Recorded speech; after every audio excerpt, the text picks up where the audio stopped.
আমি একটা কথাই বলতে চাই সবারে, ঠিক আছে? সবাই মনোযোগ দিয়ে শুনেন। মিনিয়া ভাই আমার প্রশংসাটা মানে প্রশ্নটা করছেন, ঠিক আছে? আমি যাই হোক, মানে জিদ্দের মাথায় মানুষ অনেক কথাই অনেক কিছু বলে, ঠিক আছে? আমার যে লোক আর ফাঁসি হোক, আমি পাবলিক ভয় পাই না, আমি আল্লাহরে ভয় পাই। আর মিনিয়া যেহেতু কথাটা বলছেন, আমি সবারই বলতেছি মেয়ের কথাটা এখন আর উঠায়েন না। সাকিব ভাই, গত 2 দিন আগে দেখলাম যে হচ্ছে আপনি জেলে ছিলেন, সবাই কিন্তু জানেন আপনি জেলে, কিন্তু আজকে আবার মানে বেশ কিছুদিন ধরে দেখলাম হচ্ছে টিকটকে এবং হচ্ছে বিভিন্ন সোশ্যাল মিডিয়া আপনাকে দেখছি আমাদের হচ্ছে শিখা আপুর সঙ্গে, যিনি কিনা আপনাকে বিভিন্ন সময় বিভিন্নভাবে আপনাকে হচ্ছে মানে মামলা হামলা থেকে শুরু করে আবার দেখা যাচ্ছে যে বিভিন্নভাবে আপনাকে হেনস্থা করার চেষ্টা করছে।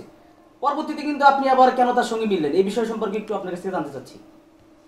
বিষয়টা হচ্ছে যে আমাকে হচ্ছে যখন আমি চলে যাই, ওই যে আমাদের যখন ঝগড়া হয়েছিল তখন কিন্তু আমার নামে একটা মামলা করছিল উনি। ওই মামলাটা হচ্ছে 2-3 মাস পরে হচ্ছে এটা অরেন্ট বের হয়েছে। অরেন্ট বের হওয়ার পর আমাকে অ্যারেস্ট করছে। অ্যারেস্ট করার পর হচ্ছে একদিন, যেদিন রাতে অ্যারেস্ট করছে ওই দিন হচ্ছে সকালে ও আসছে, রাতে ফোন পেয়ে সকালে আসছে, এসে তারপর হচ্ছে কোর্ট থেকে পরের দিন সন্ধ্যায় তারপর আমাকে ছাড়ছে।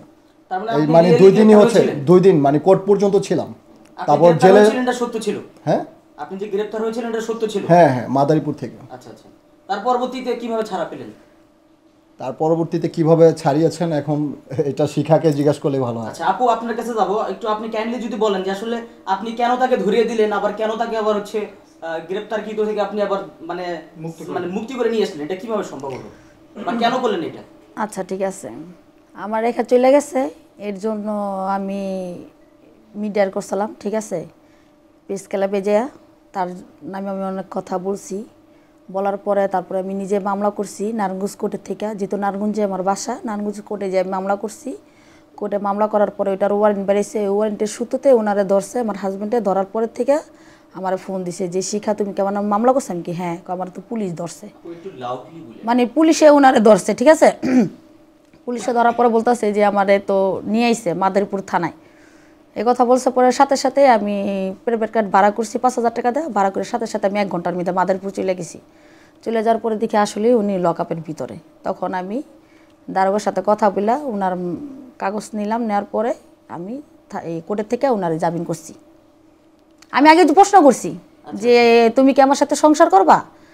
বনসই দিতে হইব তোমার, যদি সংসার করো তাহলে তোমার বাইরে কোনো নাইলে বার করব। এটা হচ্ছে না যে আপনি তাকে জোর করে মানে হচ্ছে সংসার করাচ্ছেন, মানে জেলের ভয় দেখিয়ে যদি আবার সে গ্রেফতার হয় বা সেও তো আপনার সঙ্গে প্রতারণা করতে পারে, এটা আপনি কিভাবে বিশ্বাস করলেন? এটা এখন উনার উপরে, এখন উনি বলছে আমার সাথে সংসার করব, ঠিক আছে? এর জন্য আমি উনারে ছাড়াইছি। এখন যদি পরে যদি আমার সাথে বেমানি করে, এটা প্রতারণা আপনি যে বললেন যে প্রতারণার কথা বললেন, মানে প্রতারণা তো আগেও করিনি, কারণ এটা হচ্ছে একটা ঝগড়া হয়েছে যে কোনোভাবে। আমাদের শুরুটা বলি, শুরুতে হচ্ছে পরিচয় হয়েছে একটা কাজের মাধ্যমে, যে আমি কাজ করব, আমার কন্টেন্টে যত টাকা আর্নিং হবে ওর অর্ধেক আমার অর্ধেক। সো ওইভাবে আমি কাজ করতে থাকি। ও কিছু কিছু অ্যাক্সেসরিজ আমাকে কিনে দিয়েছিল, ওইগুলোতে কাজ করছিলাম। কাজ করার পর মানে কিছু ইনভেস্ট করছে আর কি। ইনভেস্ট করার পর ও 1 মাস পরে বলতেছে যে এগুলা হচ্ছে পার্টনারশিপ মিট নয়, এগুলো হচ্ছে আমি আপনাকে বিয়ে করব, ডাইরেক্ট হচ্ছে বিয়ে করে আমরা সংসার করব। তারপর আমি মানে রাজি হইনি, তারপর কোনোভাবে মানে জড়াই গেছি। এখন আপনার কাছে কি মনে হচ্ছে, আসলে কি আপনি মন থেকে তাকে গ্রহণ করছেন নাকি হচ্ছে আবার কোন পুলিশের ভয়ে বা হচ্ছে এরকম কিছু? এখন মন থেকেই গ্রহণ করছি, আর না হয় পুলিশের ভয়ে কিসের, আমি তো আর মার্ডার করি নাই। 3 মাস হয়তো বা জেলই খাটতাম, 3 মাস বা 1 মাস 1.5 মাস। বলছেন যে দুইজন ঝগড়া করেছেন, হ্যাঁ, দুইজনের পাগলামিটা খুব বেশ জমছে তখন। এটা আমি পাগলামি বলছি এই কারণে, যেমন আপনিও গণমাধ্যমে বেশ ইন্টারভিউ দিয়েছেন, আপনি কাফনের কাপড় পরে প্রেস ক্লাবে গিয়েছিলেন, শিখাও কিন্তু প্রেস ক্লাবে গিয়েছে। তো আসলে যদি পারিবারিকভাবে যদি এরকম ঝগড়া হয়, এটা তো ধরেন নিজেদের পরিবারের ভিতরে মিউচুয়াল করা যেত আর কি। এইভাবে গণমাধ্যমকে জানিয়ে বিষয়টা একটু হাস্যকর হয়ে গেল না। আমার উপর অনেক টর্চারিং ছিল। আমার এই বাম চোখ কিন্তু মানে এটা আছে, আমার মানে বিশ্বাস হয় না, কারণ এটা গলে গেছিল চোখ, এরকম অবস্থা হয়েছিল, ফুলে গেছিল। ওর যে আগের হাজবেন্ড ছিল উনি আমাকে করছিল, মারছিল অনেক। ওর যে আগের হাজবেন্ড ছিল, পরে সব কিছু মিলে জিলে যখন দেখলাম যে মানে আমার উপরে এত মানে হামলা দামলা এত কিছু পড়তেছে, এত অ্যাটাক করতেছে আমার উপরে, তাহলে আর আমি এখানে থাকবো না। তারপরে আমার যেটা করণীয় আমি সেটাই করছি। তারপর দেখলাম যে আমি এত কিছু বলার পরেও অনেক মানুষ অনেক কথা বলছে, ও একের পর গ্যাঞ্জাম এইটা সেইটা, ওর বোনদের সাথে মারামারি এইটা সেটা অনেক কিছু করতেছে, কিন্তু আমার নাম ভুলতেছে না। ওর ওই হাজব্যান্ডকে ও লাথিতে ফালাই দিতেছে, মানে ওই হাজব্যান্ডের কাছেও যাইতেছে না। আমি 3-4 মাস কিন্তু ওর থেকে অনেক দূরে ছিলাম, যে দেখি ওরা মিলে যায় কিনা, আমি আমার মতো থাকি। তারপর কিন্তু দেখলাম যে না, ও আর কিছুই চায় না। ও বলে যে আমি কবরে চলে যাবো, তারপর আমি সাকিবরে বলতে পারব না। তারপর দেখলাম যে মানে টাকা পয়সা তো ভাই কিছু না, একটা মানুষের মানে মন কিন্তু এমনিতেই কাঁদে, যে একটা মানুষ যেহেতু আমার লিগে এত পাগল হইতাছে, ওর থেকে আমি অনেক রূপসী মেয়েকে বিয়ে করতে পারবো, বাট ওর মতো যদি ভালো না বাসে তখন কি করব। তারপর এই কথা চিন্তা করে, যেহেতু হয়েই গেছে বিয়েটা হয়েই গেছে, ও যেইভাবেই করুক আমাকে বিয়ে করছে। আমার গার্ডিয়ান ছিল না, ওর গার্ডিয়ান ছিল, আমাকে যেভাবে হোক বিয়ে করছে। করার পর তারপর হচ্ছে আমি ওই যে যখন চলে যাই, মানে আমি ওই টর্চারিংগুলো সহ্য করতে পারতেছিলাম না, এত ছোট বয়সে এত টর্চার আমি মানে নিতে পারছিলাম না। না নিতে পারার কারণে যখন আমি চলে যাওয়ার পর ও হচ্ছে আমার বিরুদ্ধে হচ্ছে 2 মাস, মানে আমি একটা অভিযোগ দিয়েছিলাম হচ্ছে ওই হাজব্যান্ডের সাথে মিলে, আমি কিন্তু কিছু জানি না ওর বিষয়ে। ওই হাজব্যান্ড যেটা বলছে ওই বিষয়ে কিন্তু আমি ওইখানে বলা হয়েছে, ওই যে আপনাদের ওই যে মিলন ভাইয়ার চ্যানেলে, হ্যাঁ ওনাদের চ্যানেলে হচ্ছে বলা হয়েছিল সাহসী কণ্ঠতে। কিন্তু বিষয়টা হচ্ছে যে ওর ওই হাজব্যান্ড কিন্তু ছিল আমার সাথে, হ্যাঁ ওই কিন্তু সব কিছু মানে স্ট্যাটাস দিয়েছে ওইখানে ইন্টারভিউতে। তো তারপর আমি এগুলো সহ্য করতে না পেরে চলে গেছি। চলে যাওয়ার পর ও আমার বিষয়ে অনেক কিছু বলছে। প্রেস ক্লাবে আইসা, মানে আমাদের গ্রাম থেকে গেঞ্জি নিয়ে আসছে, আমার টি শার্টটা এনে কিন্তু রেড কালার যেটা, ওইটা এনে কিন্তু অনেক কথা বলছে। হ্যাঁ অনেক বিষয় অনেক কথাই বলছে, যে সেগুলো নাকি আমি পরে ওকে কোশ্চেন করলাম আসার পর, এই যে মীমাংসা হওয়ার পর ও বলতেছে যে আমি অনেকগুলা ঘুমের ট্যাবলেট খাইছি, এই কারণে হচ্ছে আমার মাথা ঠিক ছিল না, আমি আপনাকে পাওয়ার জন্য অনেক কথাই বলছি। এখন তুমি বলো। হ্যাঁ বাস্তবে আমি ঘুমের টেবিল খেয়েছি। আচ্ছা, আমি আপনার কাছে একটা প্রশ্নটা হচ্ছে গত 8 তারিখে আমরা যেটা দেখলাম যে সাকিব ভাইকে যখন পুলিশ অ্যারেস্ট করলো, বা আপনি একটি ছবি দিচ্ছিলেন বা ভিডিও নিচ্ছিলেন যে সে জেলের ভিতরে আছে, আপনি বাইরের থেকে খুব খুশি, মানে এটা নিয়ে কিন্তু খুবই আলোচনা টিকটক, ইনস্টাগ্রাম, ফেসবুকে। আসলে এই বিষয়টা কতটুকু সত্য বা কি?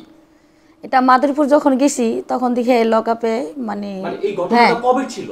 এটা 7 তারিখে 8 তারিখে হ্যাঁ 8 তারিখে হ্যাঁ 8 তারিখে যদি ওদিনকে 8 তারিখে সকালে যা দেখি কি উনি ফ্লোরের ভিতরে মানে শুয়ে রইছে অনেক লোকেদের সাথে, মানে থানার কারোতের মধ্যে আর কি। হ্যাঁ তখন আমার হাসি পাইছে যে অনেক চালাকিরি করছে সে মানুষ 4 মাস পলাইছিল, এখন যা তারে লকআপের ভিতরে আমি হাতে নাতে ধরতে পারছি, এই জায়গাটা আইছে। এর জন্য আমার একটা মানে হাসিকর ব্যাপার। আর উনি কিন্তু একটা মিথ্যা কথা বলছিল, তার সাথে আমার বিয়ে হয় নাই, ঠিক আছে, বিয়ে নাইলে কাবিন নামার কাগজটা কোথায় এলো, কিভাবে সে অ্যারেস্ট হইলো, এইটা এর জন্য আমার হাসিটা পাইছে। আমি বিয়ে হয় না এটা বলি না, আমি বলছি তোমার বোনরা ধইরা তোমরা সবাই মিলে ধইরা বিয়ে করছো। না না আমার গার্ডিয়ান ছিল, আমার আমি এটা বলছি। বোনেদের কোনো দোষ নাই, বিয়ে হইছে উনার মাধ্যমে আর আমার মধ্যে। গার্ডিয়ান হিসেবে আমার 2টা বোন নিয়েছিলাম, ওরা বলছে যে বিয়েটা করিস না, বিয়েটা করাটা একটা ঠিক বোন হবে ছিল না। হলো আমার গার্ডিয়ান, একটা বোন ছিল ওর গার্ডিয়ান, মানে কি মানে উনার আমার কোনো পার্সোনালি আমার কোনো গার্ডিয়ান ছিল না। আপনি বলছিলেন যে আপনি যে জোর করে বিয়ে করছে আপনাকে। আচ্ছা, না, না, আপনার কাছে একটা প্রশ্ন, কোনো মেয়ে কি কোনো ছেলেকে জোর করে বিয়ে করতে পারে? আজকে একদমই আপনি না। শিখাবো সামনাসামনি বলবেন কথাটা। পারে, আচ্ছা আপু আপনি বলুন। মেয়েরা পারে ছেলেদেরকে জোর করে বিয়ে করতে, কিন্তু ছেলেরা পারে না। উনার ভোটার আইডি কার্ড ছিল না, ঠিক আছে, গাড়ির ড্রাইভিং লাইসেন্স ছিল, ওই লাইসেন্সটা দিয়ে উনি মানে কাজের অফিসে কাজিরে দিছে। আর আমার ভোটার আইডি কার্ড ছিল আমার ভাবির কাছে, ভাবির ফোন দিছি, ভাবি আমারে মেসেঞ্জারে দিছে। না বিয়ে হয়েছে আমাদের দুজনের একমতই, মানে কি উনি এটা জিদ্দে বলছে, মানে আমার থেকে যাওয়ার জন্য, যেহেতু ভাবছে যে তোমার একটা সংসার আছে, একটা মেয়ে আছে, একটা ছেলে আছে, যে ওই সংসারটা যদি শিকার জোড়া লেগে যাক থাক, শিকার যদি ভালো থাকুক। আমি অনেক চেষ্টা করছি এই এখন তো বিষয়ে। উনি বুঝতেছে না যে উনার জন্য যে আমি সব ছেড়া দিছি আর সব কিছু বাদ দিয়ে দিছি, আর উনারই আমি চাই, উনার সাথে আমি সংসার করব। আর আমি ওর এই কথাও বলছিলাম যে যেহেতু তুমি ওর কাছে যাবা না, তাহলে তুমি তাকে তালাক দিচ্ছ না কেন? হ্যাঁ, আমি এই বিষয়গুলো কিন্তু বলছিলাম মিডিয়াতে, যে সে ওকে কিন্তু তালাক দেয়, আর ওর ওই হাজবেন্ডও ছিল আমার সাথে। নাসিকার সাথে আমি ফোনে কথা বলছি আপনার সাথে, হয়তো যখন সাকিবের ইন্টারভিউটা আমরা নিয়েছি তখন আপনি বেশ কিছু অভিযোগ দিচ্ছেন, বেশ কিছু ক্লেম দিচ্ছেন, এবং প্রেস ক্লাবে গিয়েও কিন্তু আপনি অনেকগুলো ক্লেম দিচ্ছেন সাকিবের বিরুদ্ধে। আসলে এগুলো এখন যেহেতু আপনারা দুজন একসাথে আসেন, আসলে এগুলো কতটুকু সত্য এখন? কোন বিষয় বলেন তাহলে আমি বলবো। এই যে সাকিব বিভিন্নভাবে আপনার সাথে প্রতারণা করেছে, বা আপনার বাচ্চাকে নিয়ে, আমি আসলে বিষয়টা তুলতে চাইনি, তারপরে যেহেতু আপনি বলছেন বাচ্চাকে নিয়ে, আসলে এই ক্লেমগুলো দিচ্ছেন, আসলে এগুলো কতটুকু সত্য? আচ্ছা, মেয়ে নিয়ে যেহেতু প্রশংসা করছেন, আমি একটা কথাই বলতে চাই সবারে, ঠিক আছে, সবাই মনোযোগ দিয়ে শোনেন। মেয়ে নিয়ে ভাই আমার প্রশংসাটা মানে প্রশ্নটা করছেন, ঠিক আছে। আমি যাই হোক, মানে জিদের মাথায় মানুষ অনেক কথাই অনেক কিছু বলে, ঠিক আছে, আমার যে লোক আর ফাঁসি হোক, আমি পাবলিক ভয় পাই না, আমি আল্লাহরে ভয় পাই। আর মেয়ে নিয়ে যেহেতু কথাটা বলছেন, আমি সবারই বলতেছি মেয়ের কথাটা এখন আর উঠায়েন না।